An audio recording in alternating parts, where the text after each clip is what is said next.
Hi, I'm Dan from Ausgel. And I'm Brad from Armoured Heaven. And today I'm chatting with the infamous Brad from Armoured Heaven.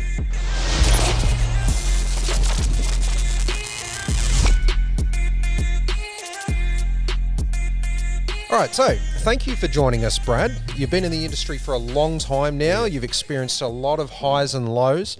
Tell us about Armoured Heaven and how it all began. Started at 10 years this month. Quite a long time. Wow. Basically, I needed a toy gun for a costume, for a convention.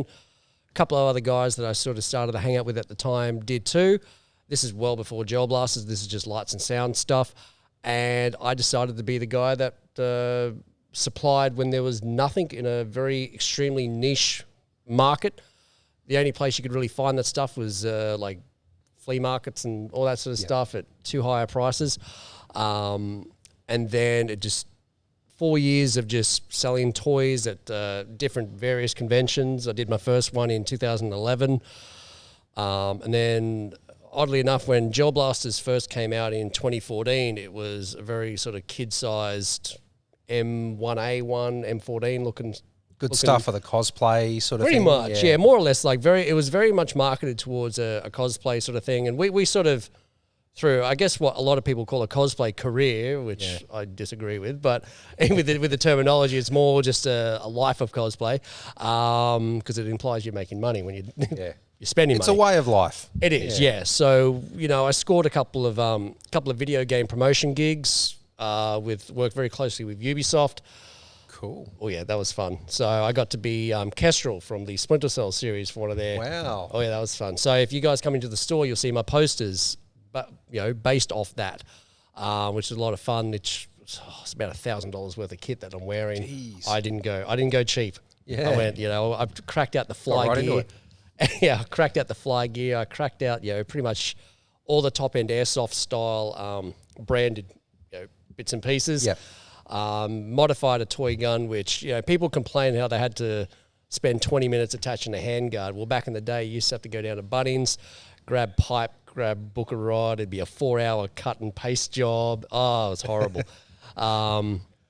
And we did a couple of other things with Ubisoft, like one of their Far Cry 3, and I think maybe 4 sort of video game promotions, just both at classics. Random places. Yeah, and then there was a couple of other stuff like that. I also got the big one, Snake from Metal Gear Solid. I think everyone's familiar with those pictures. Yeah. That one's fun. That one's definitely a lot of fun. That was the highlight. That was when I knew I was like, oh, yes. And you actually pulled off the look quite well, especially with the hair, I think. Oh, yeah. Well, that's why I've grown my hair. Basically, nice. I've kept it this length. So just in case, on the off chance someone's like, hey, we need you a Snake, I'm like, ready to go. Remain in character at all times. Exactly. I like it. Exactly. I cosplay every day because I'm such a character. But... so, and it wasn't just like, basically just wheeling and dealing through the life, everyone thinks it's this grandiose thing, and I was just putting plastic toys into a car and driving to an event and open up the boot, there you go. Very GTA style. And then, cool. My first shop was in Parramatta. Wow. In Parramatta. Rough part of Sydney. Oh, I know, but it was very, very good. It was actually built up and everything. You get tradies coming in, and that's when Gel Blasters really kicked in. So that was throughout 2015. Oddly enough, though, bit of trivia for everyone, the first time we ever exhibited Gel Blasters at a convention was at Gold Coast. And the reaction so people on the page loved it. They're like, oh, what's this stuff? This is awesome. People at the conventions are like, why have your prices doubled? I'm here to buy a $40 toy for my cosplay. Why is it now $80? Oh, cool, a scar. But why is it $80? I'm like, it shoots. And they're like, oh. So you've gone from like a very sad, angry, I've got to spend more money now to a gasp. Oh my goodness, we might be able to do some milsim shit. Excellent. Holy crap. Is this airsoft? And we're like, we don't know. Yeah. But one of those things you don't really want to admit to. Yeah, exactly. You just sort of go, sort of, not quite. Like, no, it was more of a joke there. It was. We sort of related it back then to more Nerf guns. So I mean, People Smart. complain. People complain about 25 meters now. And they're, we need more. We need more. And I'm like, you got more. There used to be 10. It was very much in your backyard with your kids. All the hopper-fed M4s, I remember those, like pre-Terminator V1. Yep.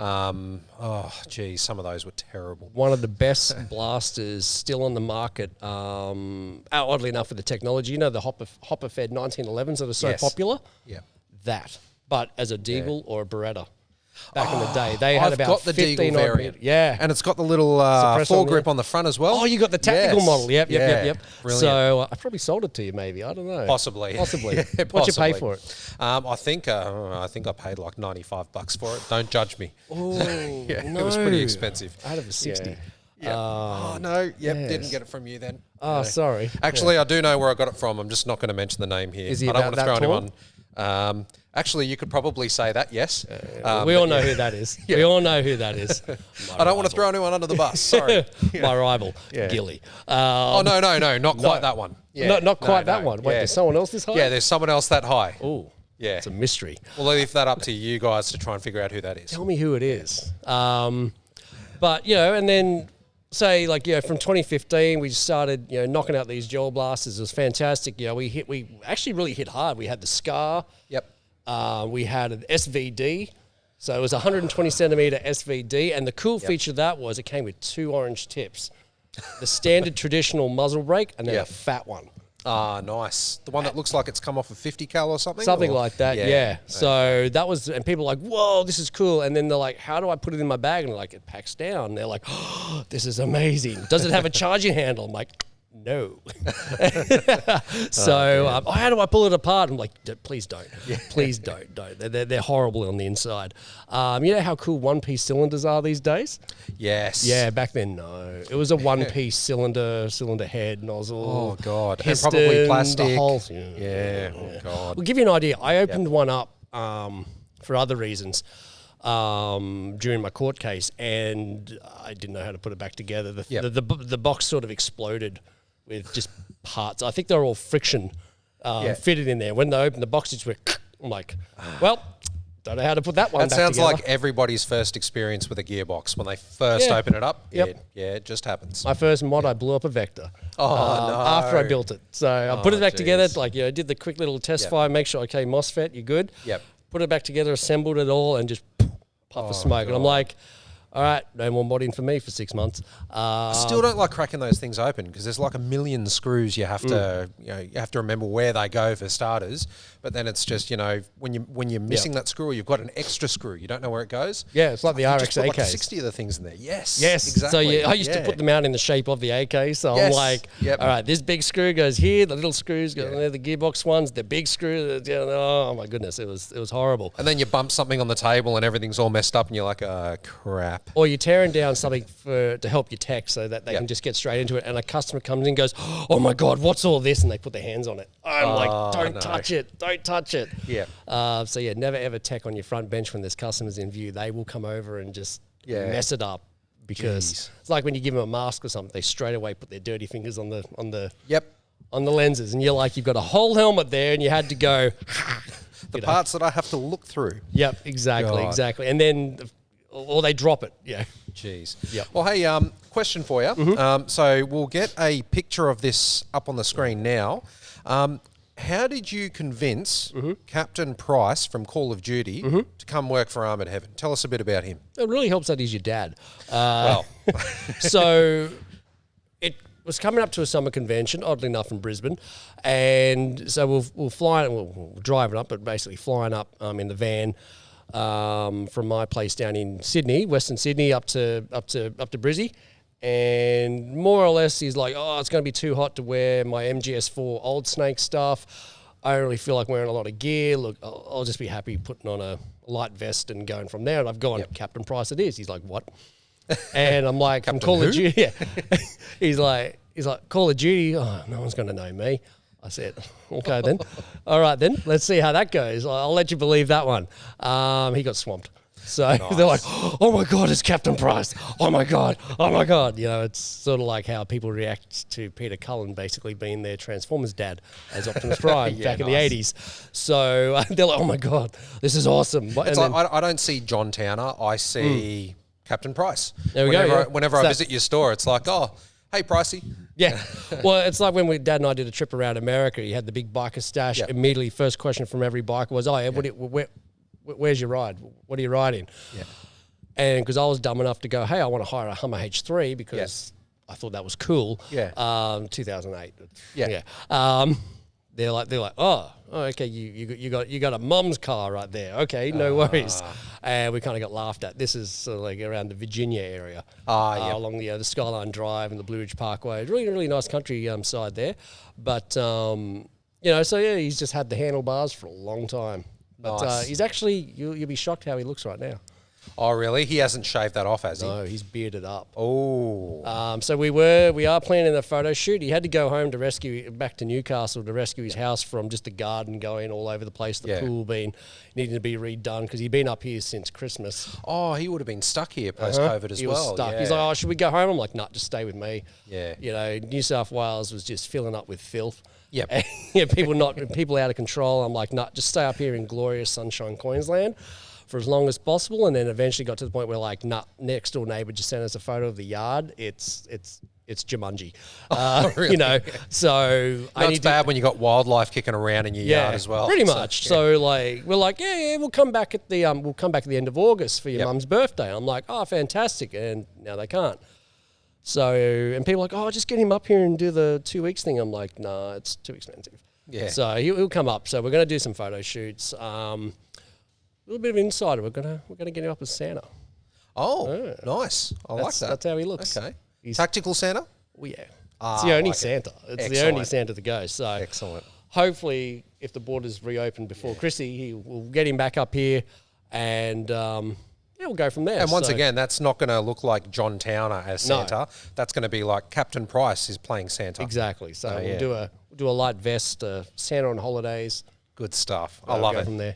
All right, so got some viewer questions here. I'm going to hit you up with a couple of these. So first one is Tash from the Slop Raiders, someone I happen to know. Okay. She asked R2-D2, why? And before you answer, picture on the screen for those who haven't seen it yet. Look, I didn't publish that for Gelball. That photo is actually older than Gel Blast has been in this country, so don't knock an amazing find. That photo got published. I was going down to my court case for a mention when all that hullabaloo was happening, and some random dude found that image and just put it up and said, "Good luck to your court case today." Oh, no. And there I am in the swimsuit. I took that photo just for shits and giggles, just to see if the swimsuit fit. That was it. Yeah. I chucked it up on Facebook, and I didn't realize. I kind of forgot that I set it on public for shits and giggles. Yeah. And at a time when dudes sort of in the cosplay circles were wearing black milk leggings, as all joke photos. Oh, hey guys, yeah, check it out. Or hey girls, check it out. I can fit your clothes. That was the general joke of this very sort of small community. And then obviously it transferred over to the Gel Blaster community. And now everyone has it saved on their phone. So now in the Towner family, you've basically got Captain Price and R2-D2. Exactly. There we go. So Nice little mix I'm of like, hey, I'm characters. also Snake and all that. They're like, no, Snake's good. No, Yeah, no, but R2-D2. R2-D2. Yeah. They're like, when are you going to do a swimsuit again? That shit's disgusting. And I'm like, no, I'm not going to do it again. It just, you just don't beat a dead horse, but just, yeah. I like it. All right. So next question, we've got Rick from Facebook who has asked, are we going to see Armoured Heaven in New South Wales anytime soon? I think a few people have asked this question. I've already got a shop down there, guys. It's called the Penrith Police Station Evidence Room. Go down there, tell them I sent you. Just make sure when you're buying something, though, it's not laced in cocaine so they can come get you later. Or that they don't give you a real gun.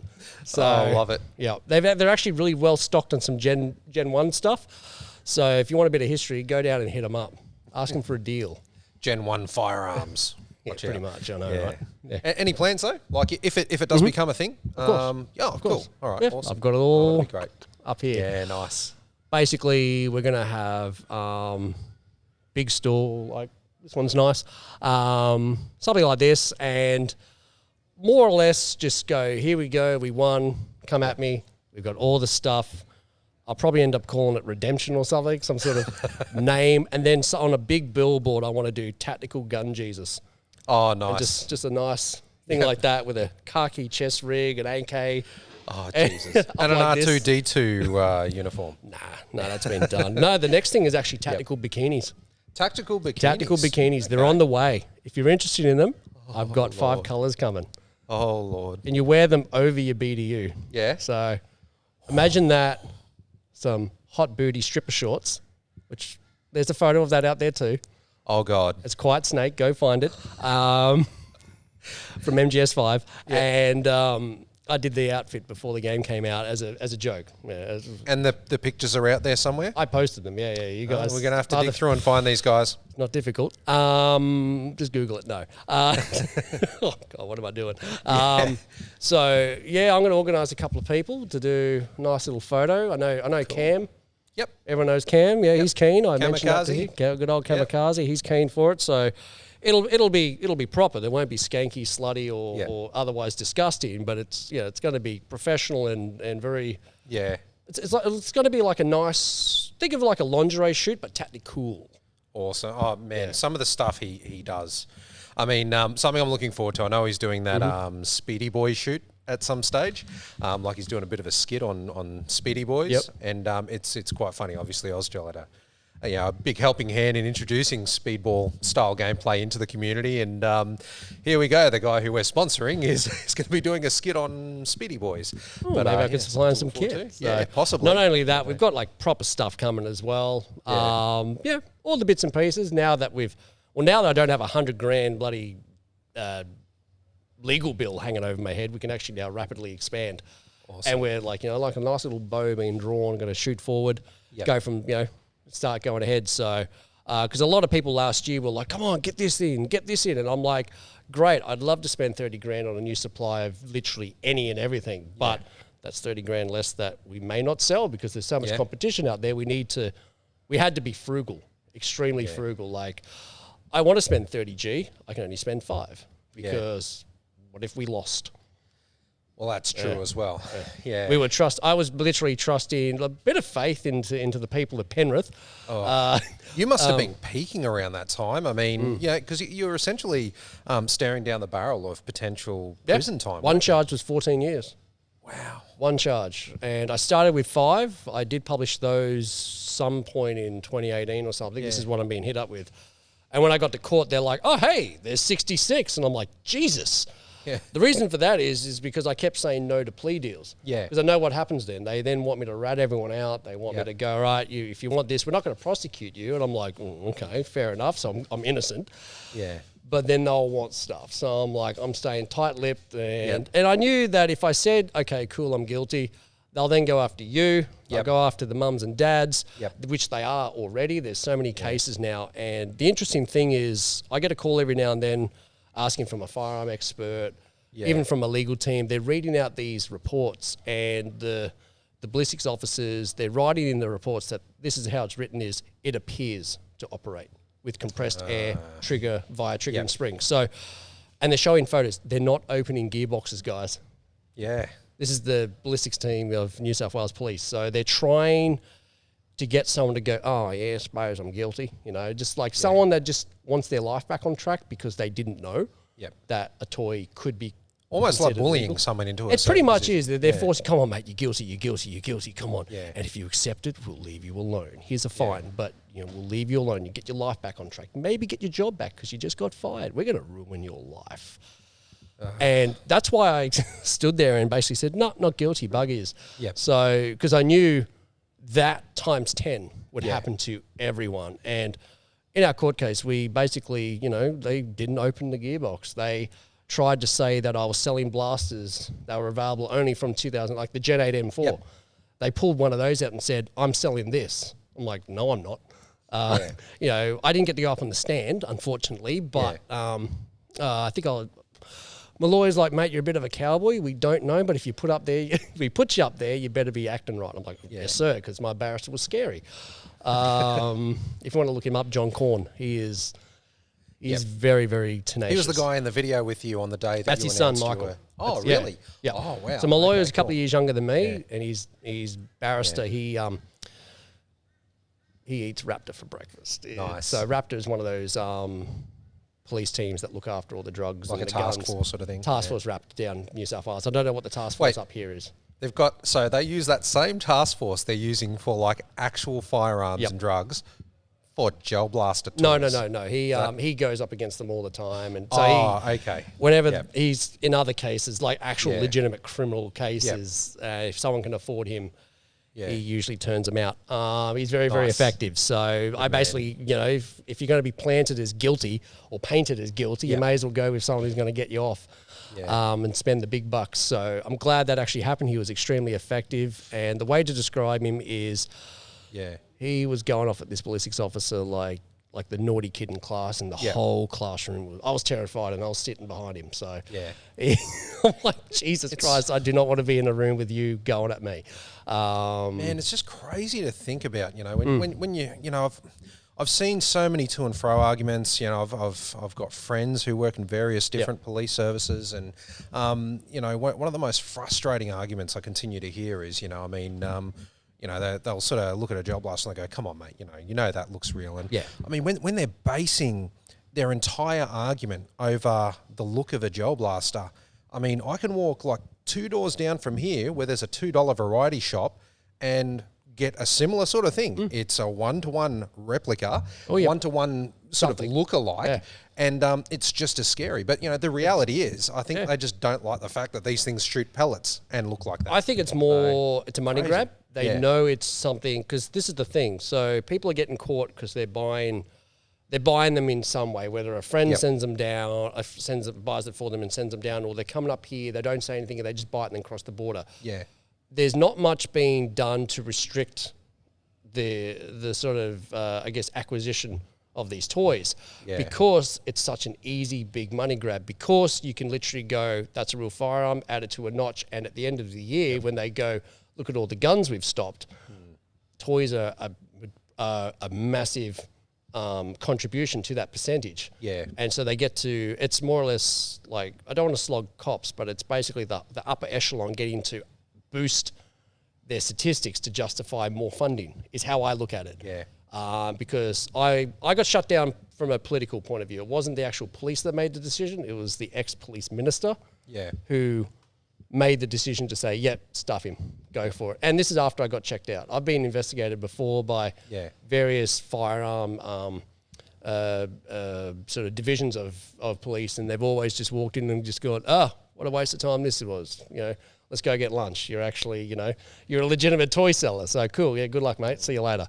And that was in Parramatta, where we got checked out by the major crime and firearm registry, like the division there. Now, because obviously you're an international arms dealer. Oh, of course, set up in Australia, selling everyone $40,000 black market weapons. And if you can afford that kind of money, you can afford to screw the country in another way, which is to get into the property market and pay and charge everyone big bucks for rent. So that's essentially how I look at it. If you can afford something like that, you can afford property investment, and you're actually richer for it and less stress. But it's amazing when you cross the border up here, the attitude immediately changes. Like the meeting we went to go to the other day, they all play. I've versed a couple of police the other week from the Ipswich station at Hardcore Blasters. That was a lot of fun. And the attitude there is fantastic. It's, everyone acts right, and there's no so issues. many police that partake. I mean, I know that there's a presence of, CERT officers that also are involved in the job hall community. It's almost like a live training exercise. It is. And I've I've voiced that very publicly because it's interesting, because nowhere other than sort of expensive sort of government funded training exercises, no way could they ever get as an involved dynamic sort of training, because when you think about it, you're going up against people who think they have half an idea of what to maybe do. And they might do the speedball, run and slide, shoot, all that sort of stuff. And it's, from a training perspective, it's so dynamic that every situation is going to be different. Because when you see all their training videos that they publish, it's always against one person, never against like a team of people. So it keeps them on there. I think it's a good positive way for, if people want to use it as a as a sort of, for their job, a means of sort of just gaining a little bit more experience on how people react and how people do things. Yeah. I mean, hopefully they never get to use it, but that's it. Yeah, but like it's a positive in the way that it helps. It's a lot more fun to shoot your mates when they can respawn as well. So more or less, more or less. That's a good thing. Yeah. But so it's amazing that attitude change, and I also think the attitude has also been reliant on court cases. Yeah. Like no one's been able to. This is the thing in New South Wales. No one's actually they've not actually won a court case conviction based on ownership. It's always they've won it because there's drugs there or some other reason. There's just, we found it, like your son's jaw, bugger it. We'll include that too, you know. Not one case has been won based on you own a toy and you use it as a toy. It's always something else and they just chuck it in as just I think a the media gets involved a little bit there too as well. Tell me about that. But hey, bad news is always good news. So. Well, that's it. Or good news for you and me. So yeah, well, that's because everyone comes into the shop. Oh, have you heard this? I'm like, wait, which one? The one from a month ago? Gel blasters? Or have you heard about gel blasters? I'm like, oh yeah, maybe. I think I did. I think I started it. Like, so brilliant. Yeah, and that's the thing. Like, continuously, every time something like that happens, I always have friends like on my Facebook page, my personal Facebook page, who, you know, they know that I do this thing called Ausgel, and you know, they don't know too much about it. They know there's toy guns in there or something, and and basically, when something like that pops up on the news, they sort of go, "Oh, tell me a little bit more about that." Next thing you know, you've got more people involved. And I think, you know, the more people get involved like that, the more socially accepted gel blasters will become. My shop is in a very, I guess, using American political terms, left-wing area. So you're down just one turn away from the Maruka Mile. And so you've got a cafe, and then I'm in between a plant shop. Like, she's got two locations around me. So you get a lot of elderly, a lot of mums and dads who sort of go, oh, yes, we got rid of those back in 96. Yeah. And then they see my shop and they're like, oh, is this real? I'm like, no. And they're like, oh, cool. Oh, so, what, especially the old ones, go, what do you do with these? I'm like, gets the kids off the telly and outside and away from you. And they're like, then you got the pessimistic ones, you know, they'll walk past and they'll see the toy guns. They'll be like, oh, why don't you just buy a real gun? Like, well, you're going to shoot your mates with a real gun as well? You got to go through the licensing. You got to buy a safe. You got to make sure your home is not going to get, Oh man, guys like that grind my gears so much in the community. Especially when you post up a modded blaster. Hey, here it is for $800 to $1,000 worth of work. Oh, I could buy a real gun for that. Oh, you got a safe. You got the license fees. You shoot everything. People, they don't get back up. Pretty much, If they do, they're like, oh, I think a lot of people sort of seem to forget. They're like, I think it's almost like a bit of an elitist approach when people are sort of saying, oh, I'm a real firearms guy, I don't muck around with this petty gel blaster stuff. Well, I mean, at the end of the day, people don't realise so many people in gel blasters in the industry have real firearms licenses as well and are right into their real firearms. They just don't get to do the cool stuff you can do in gel blasters that with their real firearms. Yeah, and with that cool stuff, all it is they just want to dress it up. It's literally, I as a joke sometimes say, for people who don't know what I'm talking about, I'm like, look, Barbie for men, dress it up how you want.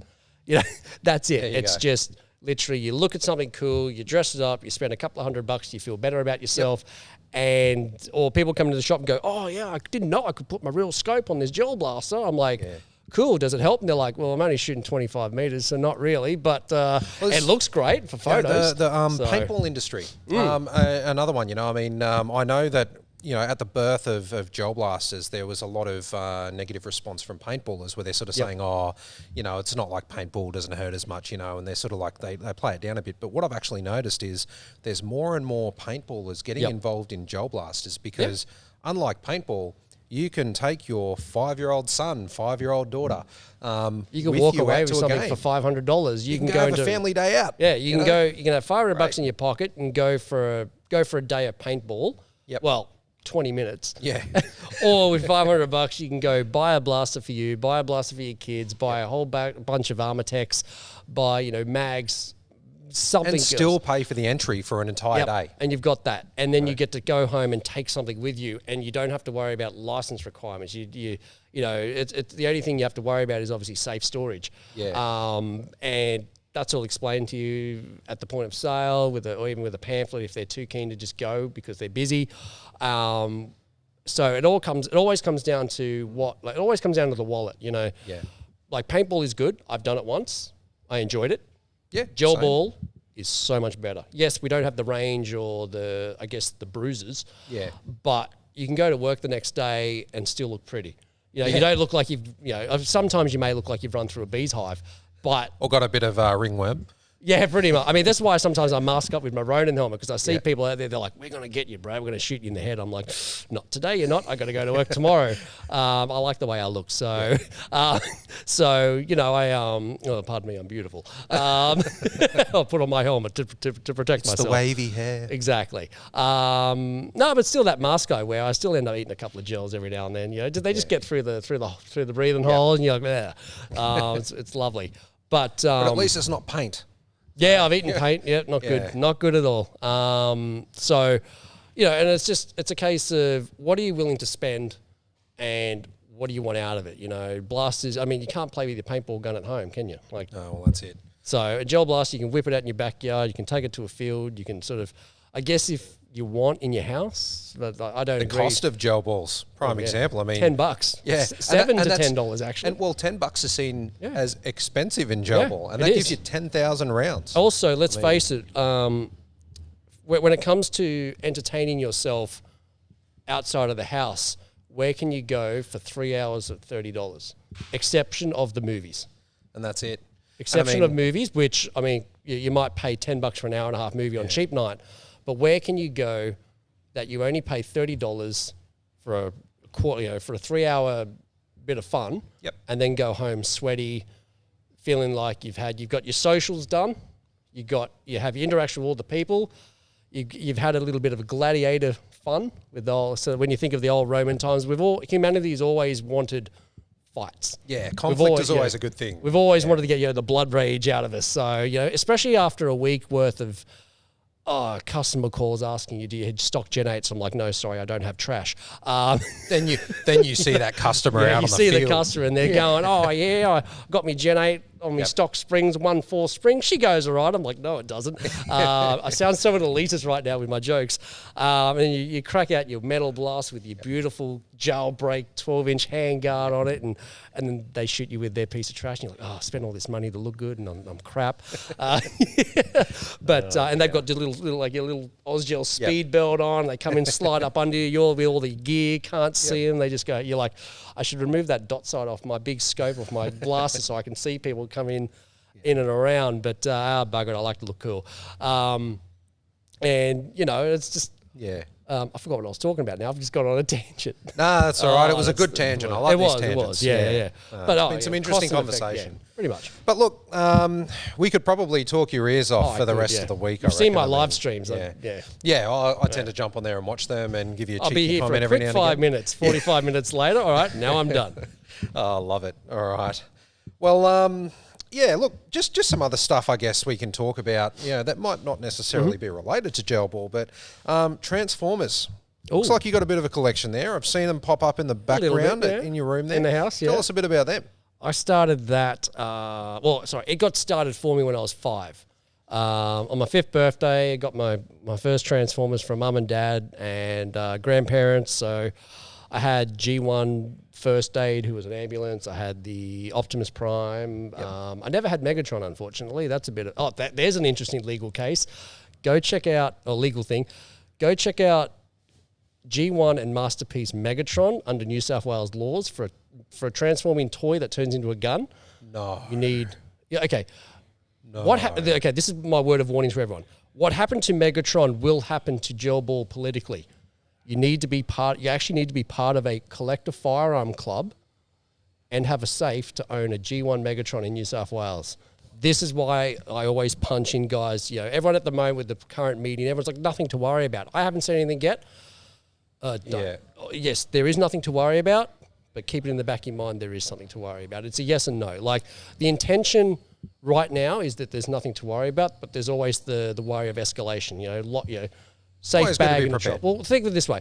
Right now it's a bag. When's it going to be a safe? When's that going to happen? When's that going to kick in? Because the next politician wants to have the good vote, get rid of the guns, and we're the target. Because we're that soft, easy. We're on record.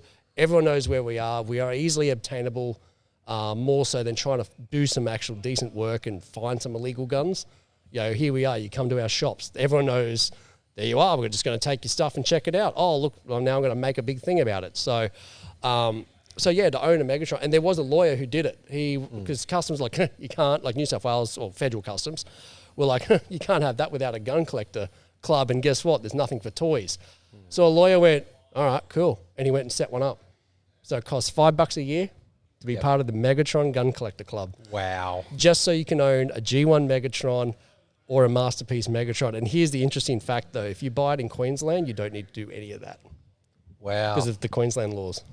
Just insane. Yeah, that's New South Wales only. So everyone from Queensland listening right now, if you've got a G1 or a Masterpiece Megatron, you're fine. It's New South Wales, restricting Transformer toys. Yep, exactly. So I never had that. But yeah, I've been collecting Transformers for I grew up with like G2 Baby all the recolored G1 figures. And then, mid 90s Beast Wars came out. Oh, Beast God. Wars came out with the they were set back in time to Earth, and that was fantastic. I actually saw the first episode when it first premiered in Hawaii in '96, so that was really, really cool. And then I didn't know what I was like. Transformers, what's this like? What's this Beast Wars stuff? Oh, this is cool. Bought the toys, fell in love with it. I had a bit of a break from collecting, as a young teenager, because back in '99 to 2004, toys weren't cool. Now it's kind of expected. And then just straight back into it. So I think I'll comfortably say I've got just shy of 1,100. Wow. Okay, so that's actually not a big collection. There are got a slight addiction there. A slight passion, and I mean, lo and behold, I got two favorite characters: Beast Wars Megatron, because he's so he's like a evil Sean Connery. He's very charismatic, and then my boy Swindle, who's an arms dealer. So he's he turns into a Jeep or an armored ATV vehicle, like think of a Hummer mixed in with a Jeep Wrangler, mixed in with a whatever you want to sort of, just on four wheels and got armor. He's the right leg of Bruticus, who's a combiner for the Decepticons. And obviously he's a smart-ass badass. A weapon if you travel south of the border. Yeah, pretty much. So, I love it. I'm thinking maybe I should get a Transformers tattoo. I'm thinking about it. You don't won't. know where though. Yeah. Let's hold him to this, guys. Indeed. A Transformers tattoo. I did get a tattoo for cosplay, so... Oh, God. Hang on, what's that from? That's Liquid Snake from MGS1. I was like... Metal Gear Solid, for those who don't know. That's it, yeah. So, kind of crazy idea. I always wanted a tattoo, and I had this long coat. I didn't want to get something just temporarily inked on because it would ruin the coat. Yep. And I looked at it and I went, oh, that's kind of a cool tattoo. It's subtle. For people who don't know what it is, they're going to go, oh, yeah, cool tattoo. It's a snake coiled around a knife. Yeah. Nice. And then I took out the biblical side of it, though. Yep. He did have Temptation Revelation written on it, and I didn't want that at all, so I just took that. So I did it for cosplay back, when did I do him? 2013. Yep. And it's so hard to keep track of anything pre-R2-D2 swimsuit. So, yeah, I kind of got the tattoo, and I'm like, okay, well, maybe I should get the alert phase right there, or just keep the left arm. But I thought, oh, I'll think about it. So, but yeah, I thought, Swindle, that'd be pretty cool. Just somewhere, maybe on my back or something like that. I don't know. Nice. Well, Brad, do you have any advice or words of wisdom for the gel ball community as we wrap this up? Yeah, definitely. I guess this has been a little bit sort of semi-political. So I guess when all the political BS starts hitting around the communities yet again, just remember to button up, keep your chin up, and just mostly ignore the trash that you first hear in the news. Especially when we all overreacted to that police meeting to begin with those restrictions. Yep. We all thought we were going to lose our sport. And we've gone into the meeting, Tony from the weapons license has gone, guys, nothing to worry about. This is all that's happening. Hey, Tony. He's got nothing to worry about. We all kind of went, oh, aren't we foolish? But there's always also something to worry about, which is not him. Just remember that whilst whether you're for or against regulation, I mean, sometimes it can be maybe an idea. I'm usually against it because we're dealing with toys. More or less, keep together. And for any words of wisdom, otherwise, come into my shop, please. Come into my shop. You will save money. Cool. Well, I get to take some. No, I'll have a chat to you. Find out, I've got a great tech as well. You just have a good old yarn. There's no pressure to just come in and spend money either. You just come in, have a chat, have a look, especially now that I'm expanding on some good stuff. Oh, we got some good stuff coming. Awesome. Well, look, yeah. I guess good time to wrap it up there. Indeed, Dan. Thank you. Thank you so much very for the much, invite. Brad. Yeah, no And worries. speaking of your store, can you just let us know where people can find your store and where we can find you on social media? Yeah, definitely. I'm Armoured Heaven on everything. The store location is Unit 2, 281 Station Road at Yirongpilly. So we're right across the road from a big red World Gym building. It's a fantastic little spot there with plenty of parking to go around as well. Excellent. All right. And guys, I'm Dan from Ausgel. As always, you can find us at www.ausgel.com.au. Also right here on Facebook under Ausgel, on YouTube under Ausgel, and on Instagram at Ausgel Ammo. And if you are super desperate, we're on TikTok as well, but we don't try to really advertise that. And no, none of us sing on that platform. Sings? Yeah, exactly. Anyway, see yous. So yeah.